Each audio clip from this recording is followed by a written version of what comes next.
Pada pembelajaran 2, kita akan belajar muatan pelajaran SBDP Bahasa Indonesia dan IPA.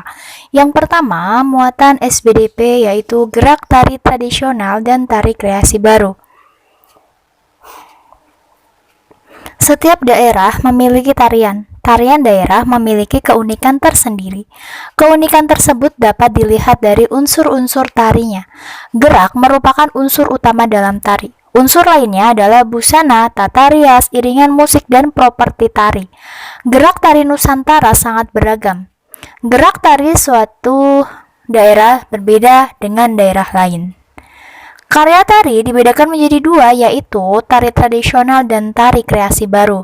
Tari tradisional adalah tarian yang telah mengalami perjalanan sejarah cukup lama, misalnya tari serimpi dari Jawa Tengah, tari kecak dari Bali, dan tari piring dari Sumatera Barat. Tari kreasi merupakan tari yang timbul karena adanya keinginan untuk mengolah, mencipta, ataupun mengubah gerak. Tari kreasi ini mengacu pada bentuk yang sudah ada, misalnya gubahan dari tari tradisional kemudian disebut dengan tari tradisi kreasi. Nah, tari tradisi kreasi adalah jenis tarian klasik yang dikembangkan dengan menyesuaikan gerakan, alat pengiring, atau properti dalam tarian. Tari tradisi kreasi terbentuk dari jenis tari tradisional yang kemudian mendapat inovasi baik pada gerakan, alat pengiring, maupun properti.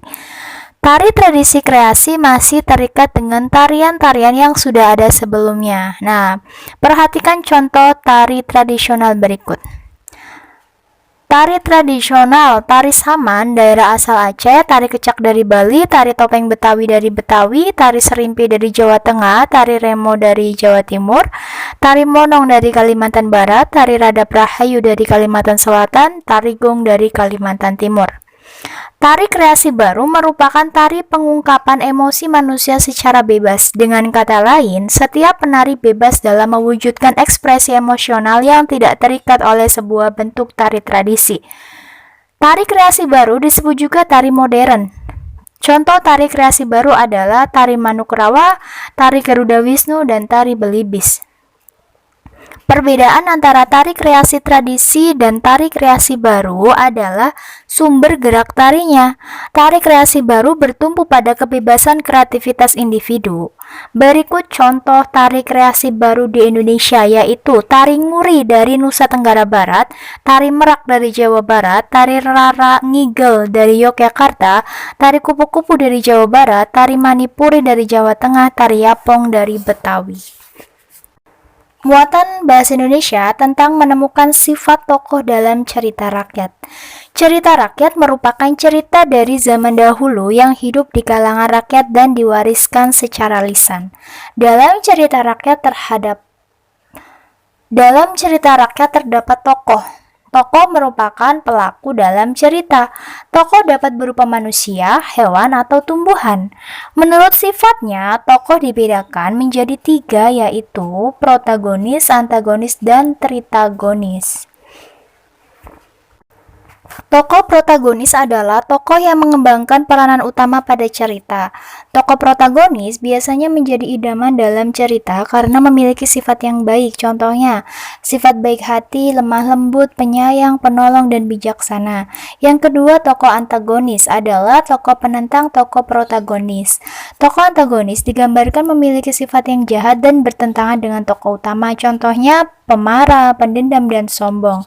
Yang ketiga, tokoh tritagonis adalah tokoh yang kehadirannya mendampingi tokoh utama. Nah, cara menemukan tokoh dan sifatnya dalam cerita, yang pertama membaca cerita dengan seksama, 2 mencatat tokoh-tokoh yang terdapat dalam cerita, 3 menemukan sifat tokoh baik yang diungkapkan secara langsung atau tidak langsung. Selanjutnya, muatan IPA, pengaruh gaya dalam kehidupan sehari-hari. Pernahkah kamu bersepeda? Kamu pasti mengayuh sepeda dengan lambat atau cepat.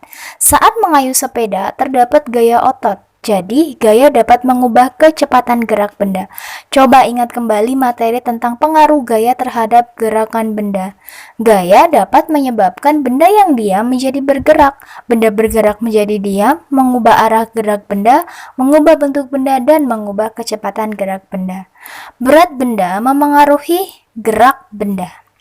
Benda yang berat membutuhkan gaya yang lebih besar untuk dapat menggerakkannya. Alas permukaan benda juga memengaruhi gerak benda. Makin kasar alas permukaan benda, makin besar gaya yang dibutuhkan untuk menggerakkannya. Bentuk benda juga memengaruhi gerak benda.